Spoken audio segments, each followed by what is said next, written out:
What's up, guys? Welcome to Rockin' the Country. I'm Don, and I'm doing a subscriber request, which is what I've been doing a lot of for the past like 6 or 7 months. And about 2-3 months after I started the channel, which I was doing more stuff out of Nashville, you guys started recommending more stuff out of Texas, Oklahoma, Kentucky, Canada. And I'm like, all right, let me check this out.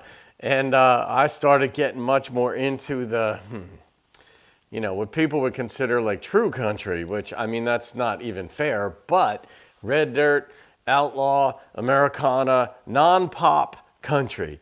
And it worked for me because I'm not really a pop guy anyway, never have been.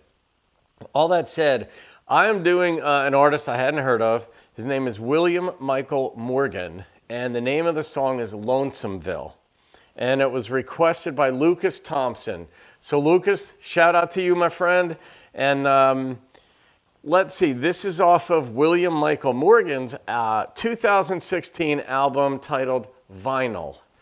And so interesting, vinyl is making a big comeback in the industry. I've seen various reports on it, but I think as much at this point of 10% of industry sales are back on vinyl. So, and it's on Warner Nashville.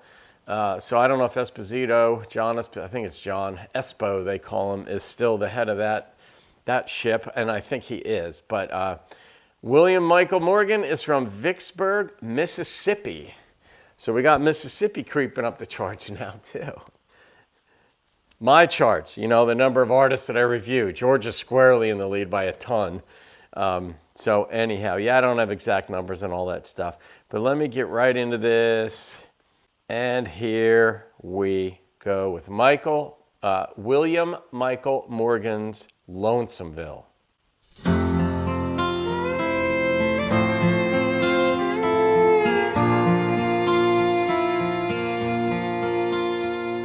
Still not used to you being gone. It's been hard for me to just move on. I'm stuck in a place I don't wanna be. If you change your mind and come looking for me, I'm living here in Lonesomeville, down the street just over the hill. I'm gonna pause right away and say I like that Warner Nashville is presenting an artist like this in a song like this, because this is much more traditional country. I don't know what the rest of his album sounds like, but it's at least a good start because he's got a good traditional country voice. He's got that deep voice, good-looking dude, got the cap, the hat on, and all that stuff. But it doesn't strike me as that's just like a pretty boy. I mean, he is that, but just because he's a good-looking guy, but he's got, he's from Mississippi, so, we'll see where his career goes. Maybe some of you guys already have followed it. I'm guessing, Lucas, you know something about it, but so far, good song. This is not a pop country song. This is a country song, as we know. A little house, 2 trees in the yard, and one great big broken heart. It's always raining and the sun don't shine when you live on Solitary Drive. Well, it's a small community, population me, here in Lonesomeville.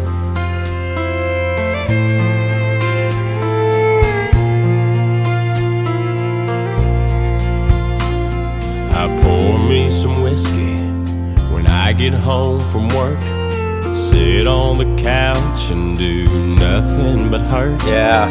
I finally cry myself to sleep. It's an everyday routine when you're living here in Lonesomeville. Yeah. Down the street just over the hill. A little house, 2 trees in the yard, and one great big broken heart. It's always raining and the sun don't shine when you live on Solitary Drive. All right, real quick, you know, it's funny because, I mean, we guys, we don't cry as much as women do. And, I mean, there's a difference, as we know, and it's neither good nor bad. It just is. There's a beauty to it, actually, in my estimation. But get your heart broken real bad, and it's amazing how a man, the toughest man, could be brought to tears. And it happened to me. And, you know, I remember crying quite a bit, not all day and not full body sobs, but like a thought would come into my mind while driving down the road, or a song would come on, and just like a tear would come out. I was just so like wrecked. But you still have to get up. Your feet still have to go one after the other to get you to that grocery store, to get you to work, or to get you to the gas station. Like, just stuff you don't want anything to do with, because you're wrecked. Your soul, every cell in your body seems to be screaming, nothing matters anymore but this one thing. Get that relationship back or deal with it. And I remember after a period of a few months where each day, like a tear at some point, or I'd just get choked up at some point during the day where I either couldn't talk. After about 4 months, this is my recollection of my divorce, was that about after 2 more months, it was like every other day, but I was still emotional. And I made a decision: no more tears. That's it, Don. You're done crying. No more. The rest of your life, in fact, you ain't crying. And I made that pact with myself. And I'd say 5, 6, 7 years went by, and I didn't. I was like, I ain't feeling it anymore. That's just it. I'm not feeling it. And then when a real good friend of mine, who actually was the Northeast radio rep, as coincidence has it, for Warner Nashville, her name was Lindsay Wallerman, who I'd gotten very close with. And she was only 29 when she passed away, that I broke. She called me and told me she was sick. And that night, I mean, we prayed on the phone. I prayed on the phone with her. She was bawling on the phone. And then that night, which she's not a crier, she's not a weak woman by any stretch. She was just a beautiful, amazing, deep, rich human being.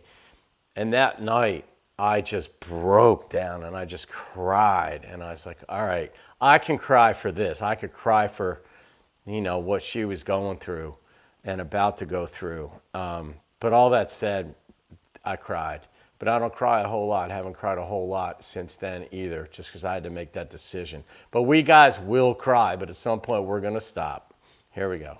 Well, it's a small community, population made here in Lonesomeville.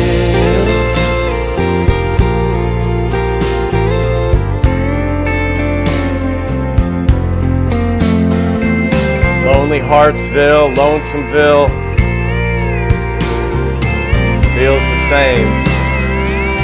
It's always raining and the sun don't shine. True. When you live on solitary drive.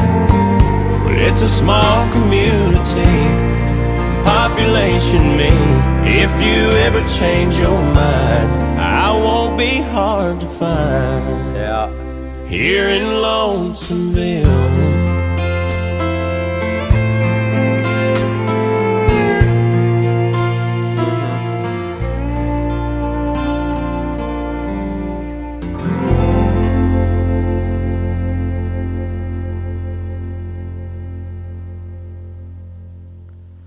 Yeah, not a complicated song lyrically.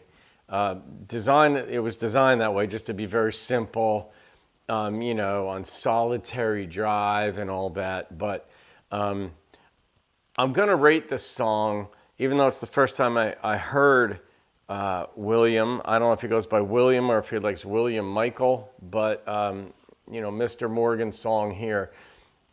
Mixed thoughts, though. Simple lyrics, almost too on the nose, where, you know, the lyrics were easy to write. They were sort of cliche in ways, but he delivered that song. He's got a tremendous voice. When I hear a voice like this, I think, all right, you know, who's going to fill their shoes? I'm like, if he gets into the right type of music and songs, he could be one of them. Not with a song like that, though, because the lyrics just were too common in ways. But what I do like is that Warner Nashville released a song like this, which is far closer to, I want to say, traditional sound of country. You had steel in there. I don't think that was just bending guitar strings. I think that was steel. You had piano in there. You had slow drum. I didn't hear the snap track. So I'm going to give that an 8.2. No, I'm giving it an 8.3 because I do like the traditional country sensitivity in the song and the instrumentation.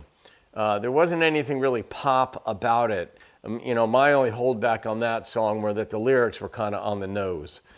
That's, screenwriter's terms for when you're writing something and you're just too obvious in what you're writing.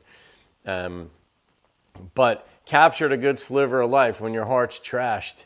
Like, I'll be here if you come back, but it seems like her mind was made up. And so he was devastated. So that's it. All right, Lucas Thompson, I hope you enjoyed that. I know you like the song or you wouldn't have recommended it. That's just my guess. And that's it. So, all right, guys, if you're up for it, hit the subscribe button. Thanks for making it this far into the video. I'll see you on the next one. Have a great day. Keep rocking the country.